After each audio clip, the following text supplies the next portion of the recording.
Alumnos, buenos días. El día de hoy, en el área de razonamiento verbal, vamos a tocar el tema los sinónimos y los antónimos. He querido grabar este video para darles un poquito más de refuerzo a lo que tienen ustedes en su texto en la página 15. En la página 15 nos habla de los sinónimos y antónimos a través de un organizador gráfico. Yo he preferido ahora hacerlo a través de una forma literal, para que ustedes se den cuenta que podemos hacerlo en diferentes sistemas. Pues acá encontramos en forma literal. Queremos decir, ¿qué cosas son los sinónimos? Las palabras sinónimas tienen una gran importancia en la expresión de cada uno de nosotros. A veces utilizamos un término y lo repetimos ¿cuántas veces? Así, por ejemplo, si yo digo, mi mamá se fue al mercado, mi mamá compró varios kilos de carne, mi mamá llegó a casa, mi mamá estuvo con nosotros. Miren, la palabra mamá, mamá, mamá se viene repitiendo.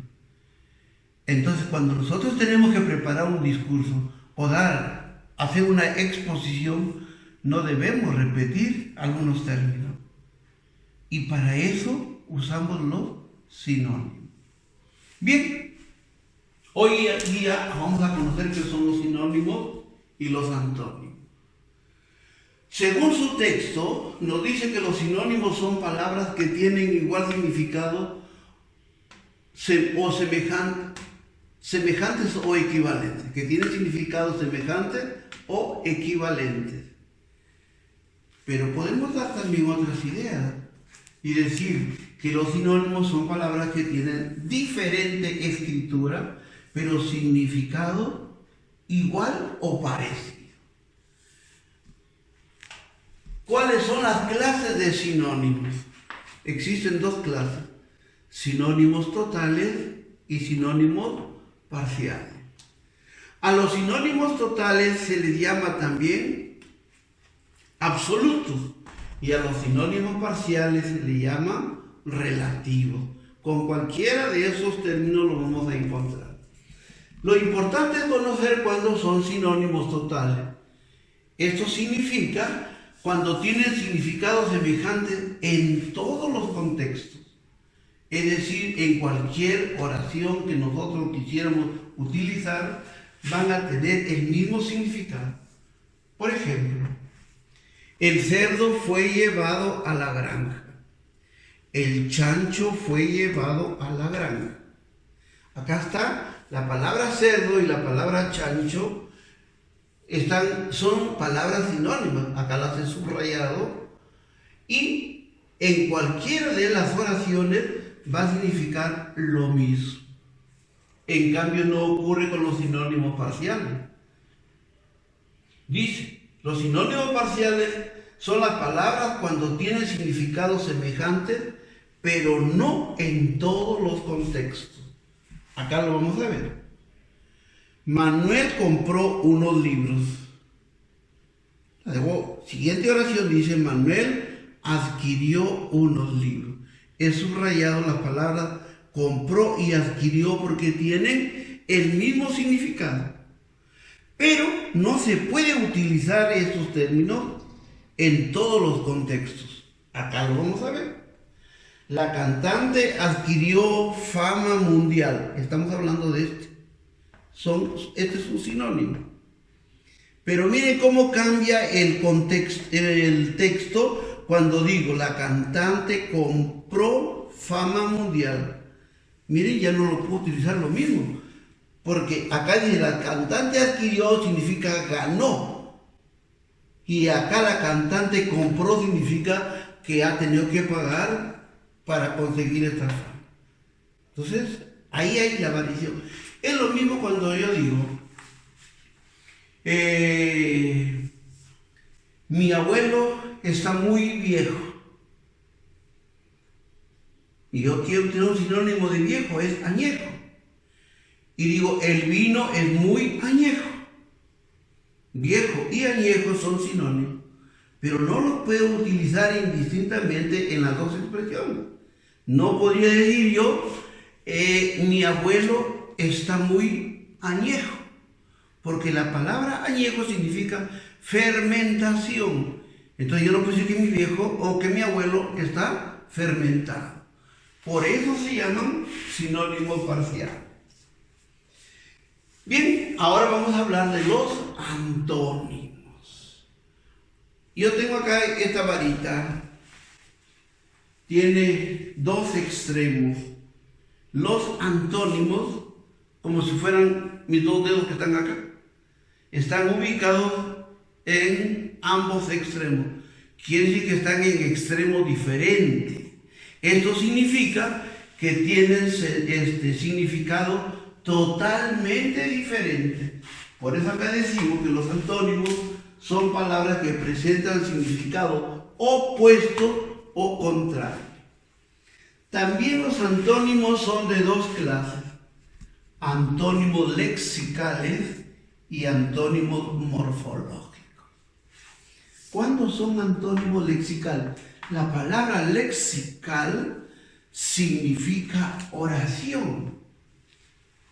Entonces, los antónimos lexicales son palabras con significado opuesto y con distinta escritura.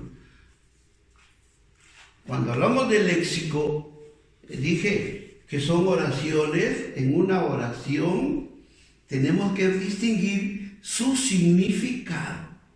Entonces, cuando yo digo amanecer, lo contrario de amanecer es anochecer.